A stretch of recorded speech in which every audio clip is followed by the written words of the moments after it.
Hey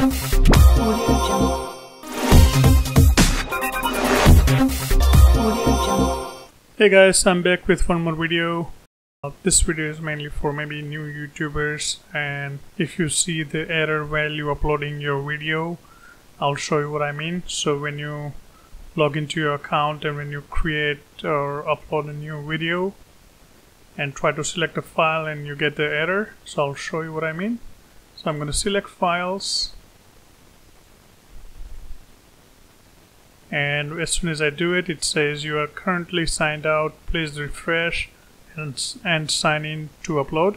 So I tried it a couple of times. I signed back in, I logged out completely, I rebooted my desktop as well, but still keep on getting the same error. But I came up with a simple fix for this, so I would like to share that with you. So all you need to do is open up any other browser that you might have, Firefox, or what I have is a Microsoft Edge. So I'm gonna log into my account and I'm gonna click create and upload it through Microsoft Edge, and let's see if it lets us do it.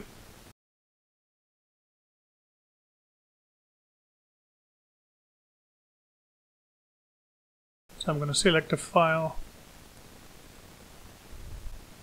and right there, as you can see, it started uploading my video. So that's all you need to do. Just grab any other browser that you might have, try to uploading through that temporarily, and once it's uploaded, you can again go back to your Google Chrome and do the other editing stuff that you need to. But that's how you fix the issue. Thank you guys. I hope this video helps you resolve the issue. Please like, subscribe and share my video, and I'll be back with more videos soon. Thank you.